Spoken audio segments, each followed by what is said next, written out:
Yours is number 787, and you said what about it? I said it's a 787 is a Boeing jet. Let's jam.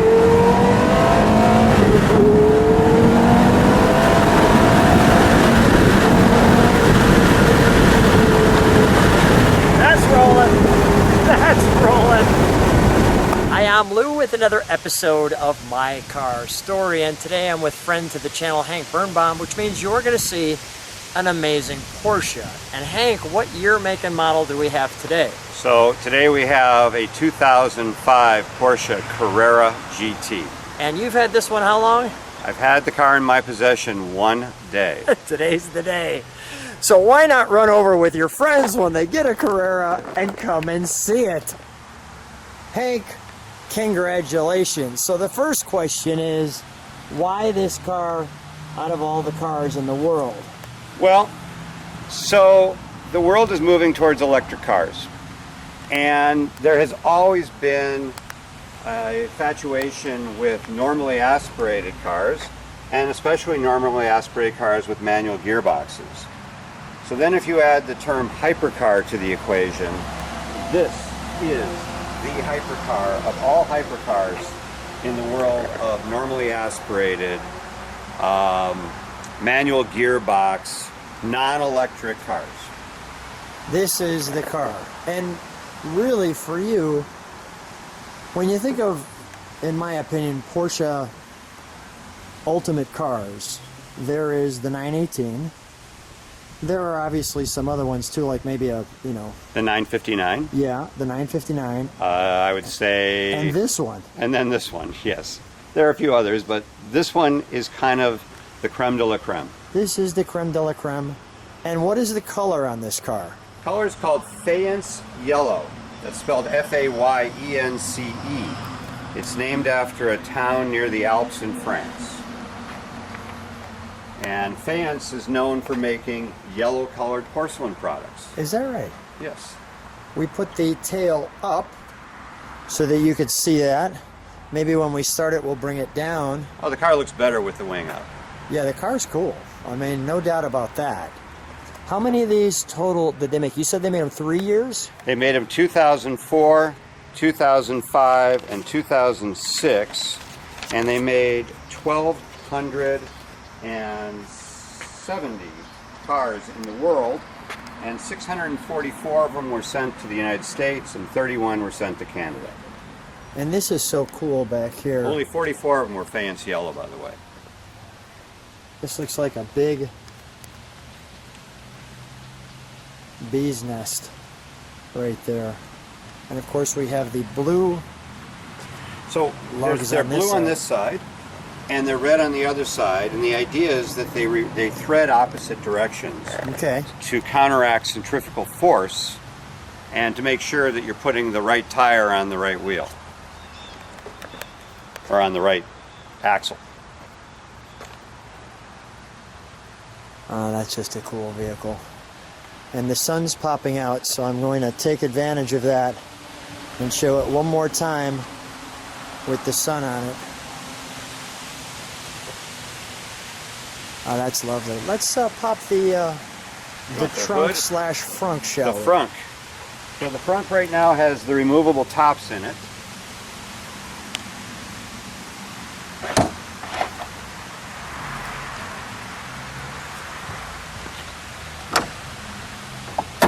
I'm noticing you've got kind of a headlight. That's the way.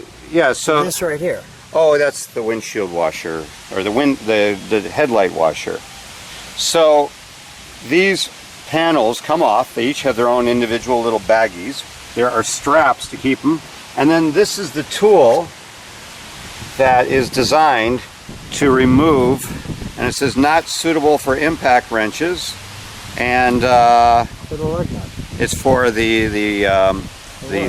That's right. And tell me whose signature is here. So that's Timo Bernard's signature. Timo Bernard has won all the three major endurance races. He's won the Le Mans, He's won Daytona, and he's won Sebring. Some of those he won with Audi, and some of them he won with Porsche. Yeah. He's known as Mr. 919 now because he's the guy that drove that unrestricted LMP1 919 car that set the record for the fastest lap at the Nürburgring. Wow. That's quite the accomplishment. Love the mirror design there that you could see through. And let's open up the engine compartment. By the way, I noticed these vents here, and these vents are air ducts. Yes, and you'll see a rubber ring on the underside of the engine lid, as well as the intake on the engine where they connect. So here you go. So before you do that, what was your reaction when you first saw it? Oh God, I don't know how much I can say on camera. Well, don't swear. Let's say I might have had to change my underwear. Okay, all right, good. I'd have to change the rating of my channel. Yeah, that's right. Yeah. So here you see these rings, and yeah, here's the rings. This is crazy, by the way.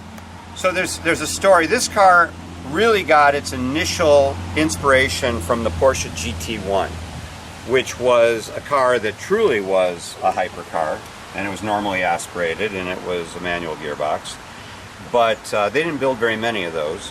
So this car was inspired by the GT1. The engine is a V10, normally aspirated, 5.7 liter, 605 horsepower engine. That's a lot of horses. Yeah, and they originally developed the engine for a Formula One team, but by the time everything was set to go, the rules of Formula One changed. Then they were going to use the engine for a 24-hour endurance program like Le Mans, and the rules changed there as well. So they decided to put it in a production car. Well, why not? Hence the Carrera GT. Lots of little stuff on this thing. This was also one of the first ever all carbon fiber cars. What you're seeing here, this triangular lattice of carbon, that is actually part of the structure of the car. That is not a removable piece. That's the body. Yep. Did you see this? No, I didn't. Yeah. What does that say? Out. It's your Carrera GT engine information. Oh. And there's one on the other side. Really? Yeah. Like I said, I've had the car a day. Well, I know. That's why we're sharing together. We're learning at the same time. Yeah. This is the fun part. So you're supposed to do an engine out service on these cars every 6 to 10 years. A lot of people don't do it. In that I just received the car, and the car's from 2005. I found out the last engine out service was done in 2013, so it will be going back to the dealership in about a week for a complete engine out service. They'll adjust the valves. This car does have a leaky main seal, so we're going to split the transmission off of the engine and fix the main seal. My goal is to make the car as perfect as I possibly can. Well, I know that you're pretty good at hitting your goals, so I'm pretty excited about that. Let's, boy, this is so special under there. Let me just give people just the overall. That's really unique, for sure. There's something else that's kind of unique. Show me the little thing where don't pinch your fingers. Do you want me to show you where the tools go? Oh yeah, show me that. That's Okay. cool. So, in behind this panel on this side, Yeah. is where the tools go, and there's tools in there. There's a wrench and a tow hook and all kinds of other things. If you'll forgive me, I'm not going to take them out. Yeah, that's okay. I haven't taken them out yet, so. Let me let you figure that out. I want to Okay. just show the light here, how the light is hitting it, and these exhaust tips, which you're gonna hear in a moment. All right, you want me to close this? Yeah, we can close that. I want to show you something else that's pretty cool. Yeah, show me anything you want that's cool. So By the way, what- let's step back just for a minute because we've got the sun hitting it, and I want to get that in the sun.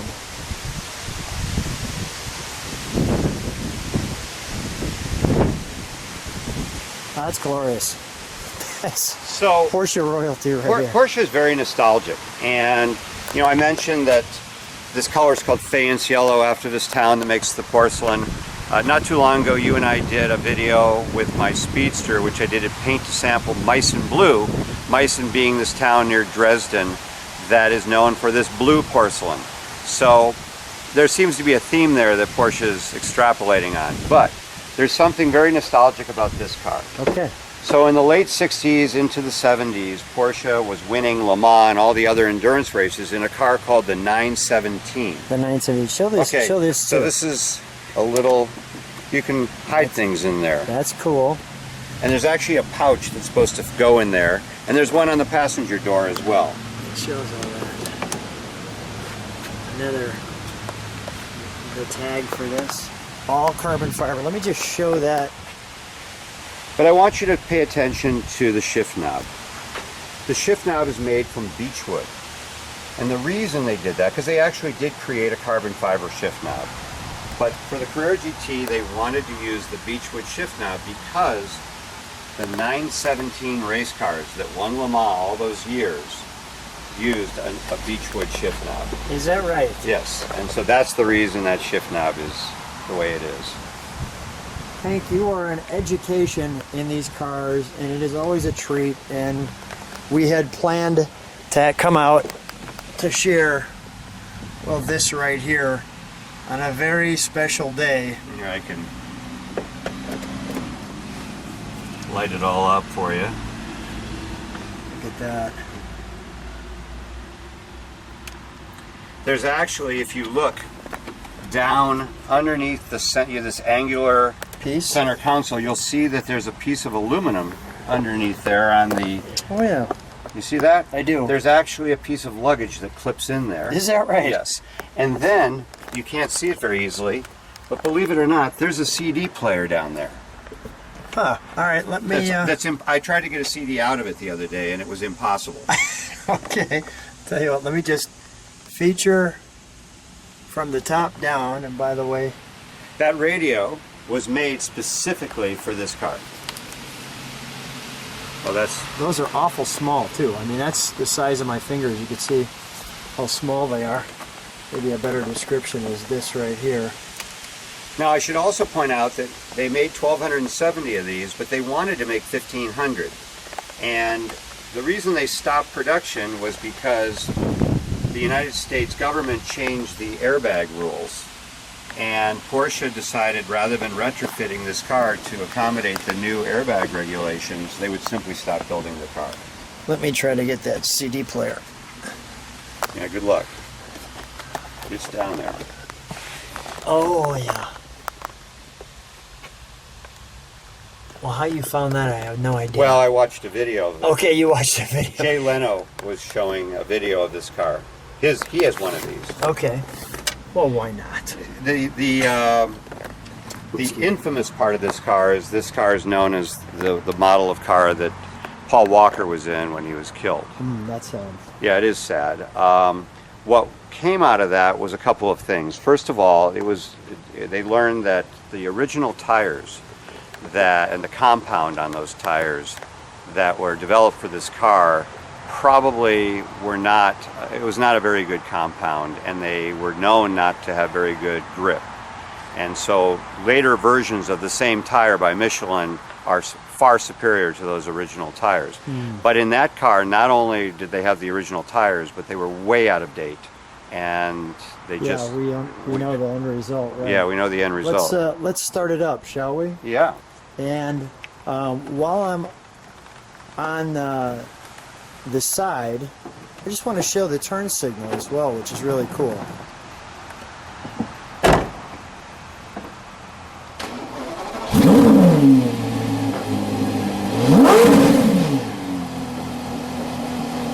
So there's the turn signal.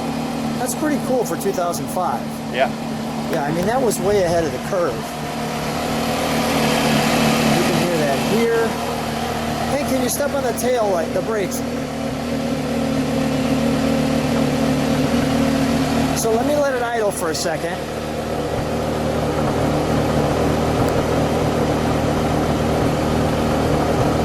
Now this is supposed to be one of the greatest revs that Porsche's produced. Go ahead, Hank, give it a rev.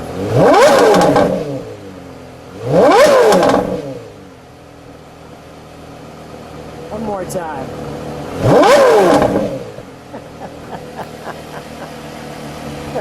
That just sounds furious. Well, let's take it for a ride, shall we?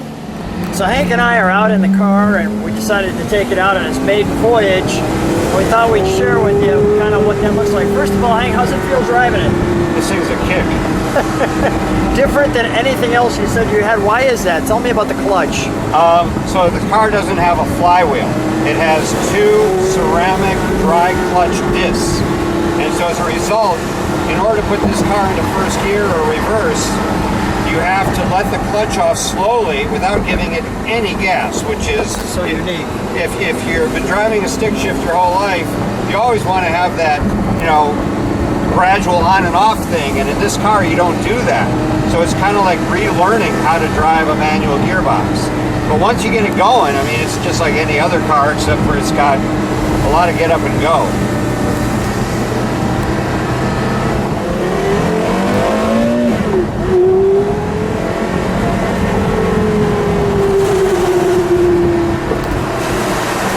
That's got a heck of a sound. Oh yeah. That's got a sound.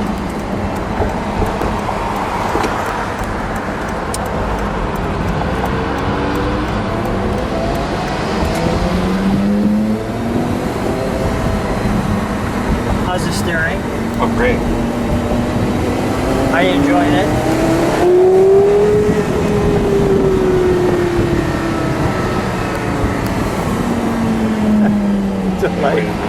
Delightful.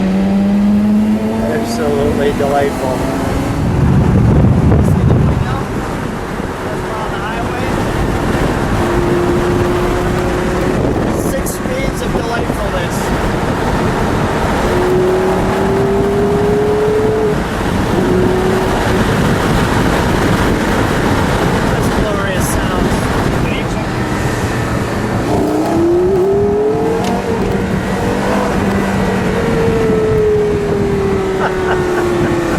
Delightful.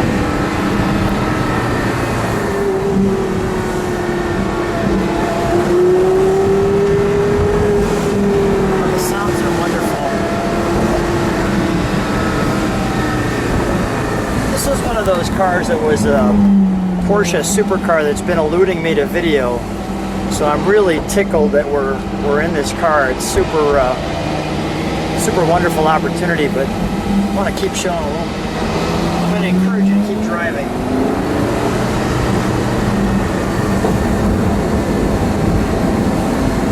Look at this wonderful road.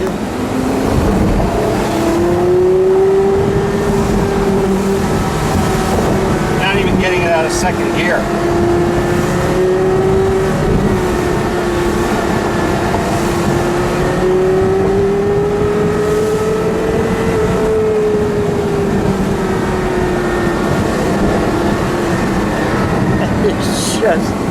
Just grand. Hank, always a pleasure. Wonderful time bringing your car out. Congratulations. I'm so happy. We got the maiden voyage in. Thanks for being on My Car Story. My pleasure.